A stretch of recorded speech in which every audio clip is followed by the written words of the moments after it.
Amid intensifying trade tensions and growing global energy competition, former President Donald Trump has lashed out after Canada accelerated its pivot away from the U.S. energy market, redirecting billions in oil, gas, and propane exports to Asian buyers like China and Japan.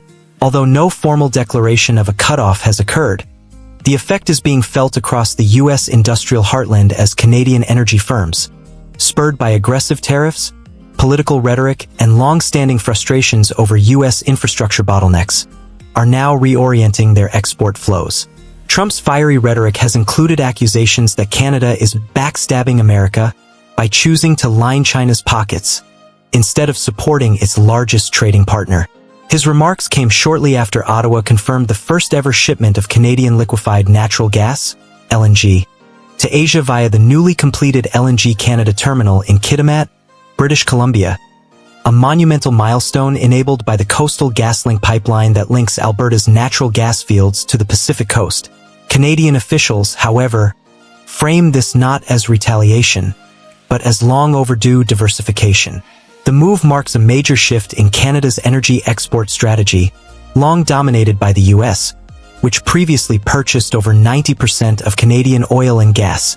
With growing frustrations over stalled pipeline approvals south of the border, environmental litigation, and past policy whiplash between U.S. administrations, Canadian producers and policymakers have made it clear the age of over-reliance on the U.S. market is coming to an end. This pivot is being fueled by strong demand from Asia, where buyers are signing long-term supply contracts with Canadian firms to secure energy stability amid geopolitical uncertainty and ongoing conflicts in Ukraine and the South China Sea.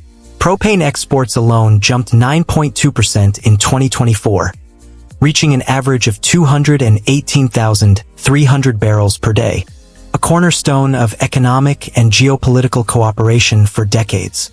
Some U.S. lawmakers are calling for retaliatory tariffs on Canadian autos and mining exports, escalating tensions further. In the background, China has wasted no time capitalizing on the situation, fast-tracking investments into Canadian upstream operations and port infrastructure, securing multi-decade contracts that critics say undercut Western energy independence. At the same time, Japan's state-backed energy firms are seeking joint ventures with Canadian companies to ensure long-term supply stability. Canada, for its part, insists this is not about turning away from the U.S., but about expanding its global footprint and ensuring energy security in a volatile world. But in Washington, the move is being interpreted very differently. Trump, now in full campaign mode, has vowed to slap reciprocal tariffs on Canadian goods, promising to teach Trudeau's globalists a lesson. The rhetoric has found support among parts of the American industrial base, particularly in regions that rely heavily on cheap Canadian energy. Yet among energy analysts, the message is clear. Canada's days as a passive supplier to the U.S. are over. With new infrastructure, political will, and eager buyers in Asia, the global energy balance in North America is being rewritten, and it's no longer centered around Washington. What once seemed unthinkable, a strategic uncoupling of the U.S.-Canada energy relationship, is becoming an economic and geopolitical reality, with profound implications for trade, diplomacy, and continental energy security for years to come, most of which is now being routed to Japan and South Korea through the newly expanded Prince Rupert Terminal.